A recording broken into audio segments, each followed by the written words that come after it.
हमें बोलना बहुत पसंद है, लेकिन सिर्फ उनसे जो हमें सुनना पसंद करते हैं।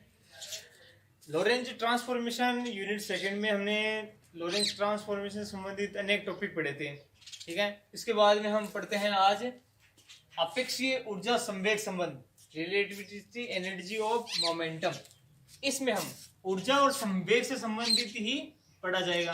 तो देखो, ऊर्जा बराबर आइंस्टीन के ऊर्जा सिद्धांत के अनुसार ऊर्जा बराबर होती है E बराबर mc², और संवेग P बराबर होता है mv।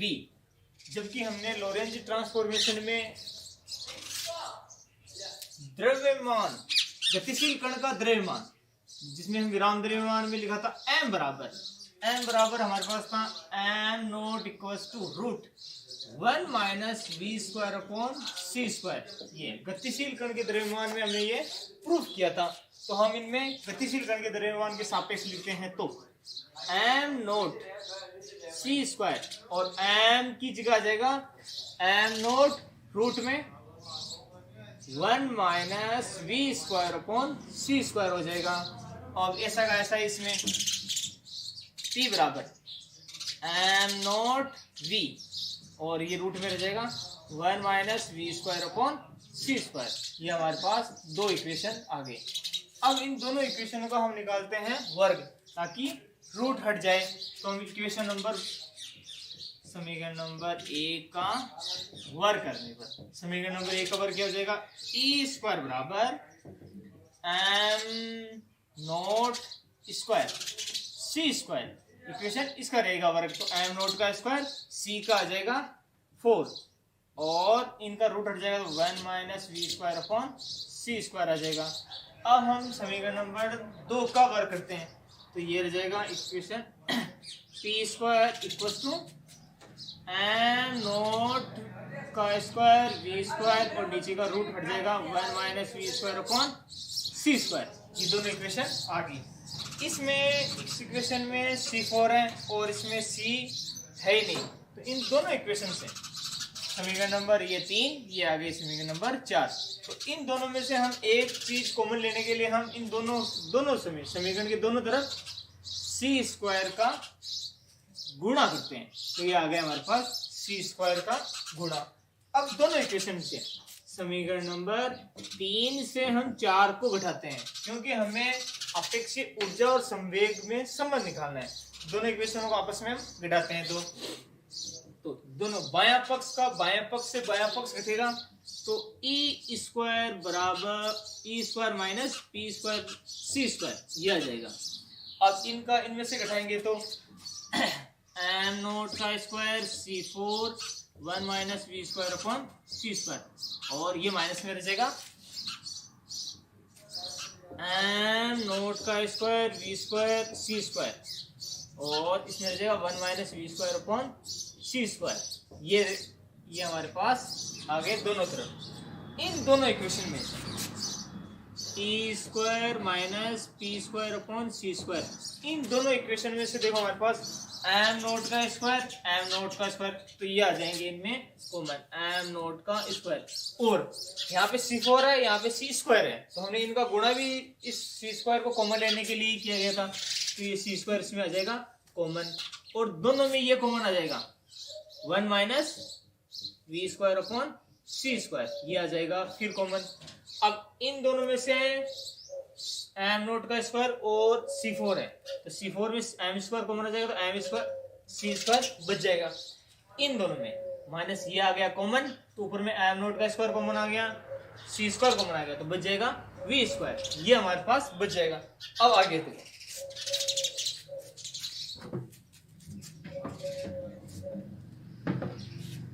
इसके अंदर E² minus P² C² equals to, इन दोनों में जो कॉमन आया था उसको लिखते हैं m0 का square c² 1 minus v² upon c², जो कॉमन आया। अब देखो, इन दोनों में से इन दोनों इक्वेशन से हम c² कॉमन ले सकते हैं। c² कॉमन लिख तो यहाँ 1 रह जाएगा, यहाँ पे v² अपॉन c² हो जाएगा। तो इन दोनों में से हम c² फिर कॉमन लेते हैं। c² हम देखो फिर कॉमन लेंगे तो ये हो जाएगा आपका C4, सी स्क्वायर को मिलेंगे तो ये C4 हो जाएगा, और यहाँ पर देखो 1 minus we square upon c square रह जाएगा।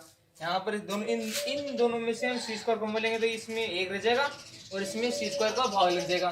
तो हमारे पास देखो ये टर्म और टर्म सेम है, तो ये दोनों आपस में कट जाएंगे और रह जाएगा 1, और 1 से गुणा करेंगे तो ये हमारे पास वापिस आ जाएगी।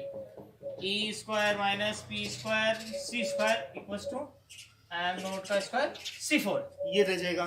अब देखो हमें ऊर्जा और संवेग में संबंध निकालना है, तो ई स्क्वायर ऐसा रह जाएगा, पी स्क्वायर सी स्क्वायर को हम उस पर भेजेंगे तो प्लस में रह जाएगा, एम नॉट का square C4 plus P square सी स्क्वायर, ये हमारे पास रह जाएगा। और यहाँ पे ई स्क्वायर में है तो स्क्वायर में ये रह जाएगा रूट में, तो इसका स्क्वायर हट जाएगा, यहाँ पे आ जाएगा।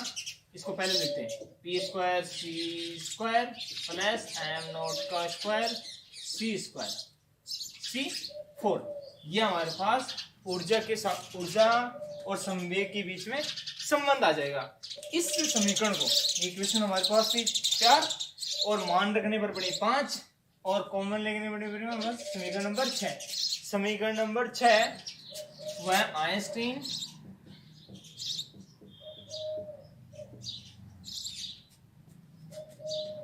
ऊर्जा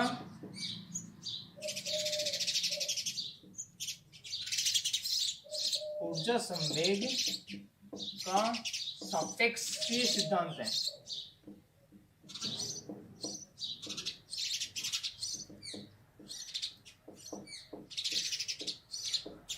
आइंस्टीन का ऊर्जा संवेग का सापेक्षीय सिद्धांत है। अब इन इक्वेशन से, इस इक्वेशन से हम ऊर्जा और संवेग के लिए निकालते हैं, तो हम समीकरण नंबर 6 का ई के सापेक्ष यानी संवेग के सापेक्ष अवकलन करते हैं। तो संवेग के सापेक्ष अवकलन करेंगे तो ये रह जाएगा डी अपॉन डी पी, यानी इक्वेशन 6 का हम संवेग के सापेक्ष अवकलन करते हैं। तो देखो ये अवकलन करेंगे तो देखो क्या रह जाएगा। अब देखो यहाँ पे इसको हम पूरे को अक्ष मानते हैं, तो अक्ष का अवकलन क्या होता है, रूट में है तो 2 रूट एक्स, ठीक है। तो ये रह जाएगा देखो 1/2 और ये पूरा वापिस आ जाएगा रूट में p square C square plus m not का स्क्वायर C4। अब हम x का फिर अवकलन निकालते हैं।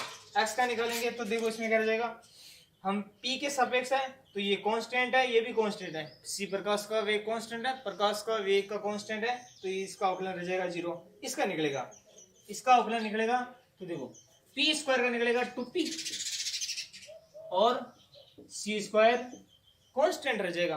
तो देखो 2 से 2 कट जाएंगे तो हमारे पास देखो dp upon dp, de upon dp है, ये 2 से 2 कट जाएगा p स्क्वायर और p c स्क्वायर, और ये 2 से 2 कट जाएगा। ये वैल्यू है हमारे पास ऑलरेडी है रूट में, तो ये रह जाएगी रूट e, ये हमारे पास रह जाएगा P square upon c square की वैल्यू। ये हमारे पास वैल्यू आ जाएगी ई के बराबर, यह वैल्यू है root p square C square plus m not का स्क्वायर C4, ये वैल्यू हमारे पास देखो ई के बराबर है, तो हम इसकी जगह हम रख सकते हैं ई। अब देखो P बराबर, P है संवेग और P बराबर होता है mv, ठीक है। तो हम P की जगह लेते हैं de upon dp equals to mv c square, और E बराबर होता है mc स्क्वायर। तो देखो c स्क्वायर से c square cancel out, m से m कैंसिल आउट, तो देखो de अपॉन dp इसकी इक्वल्स टू आएगा केवल v, यानी कि दी ऊर्जा का संवेग के सापेक्ष से हम अवकलन करते हैं तो उसका अवकलन वेग के सापेक्ष रहेगा। इन पूरे समीकरण में जब हम इनका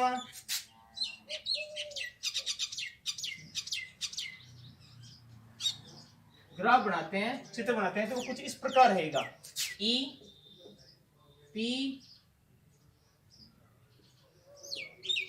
एम नॉट सी स्क्वायर, ये हमारे पास इसके सापेक्ष एम स्क्वायर और C4 बन जाएगा। एम सी स्क्वायर ऊर्जा के सापेक्ष में और संवेग के सापेक्ष में ये चित्र कुछ इस प्रकार का हमारे पास बन जाएगा ग्राफ के रूप में।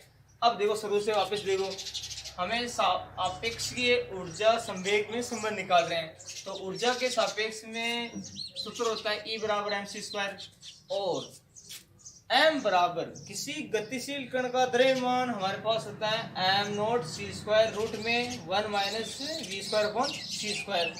अब p के बराबर, p बराबर होता है mv, m की जगह m naught root 1 minus we square upon c square रह जाएगा।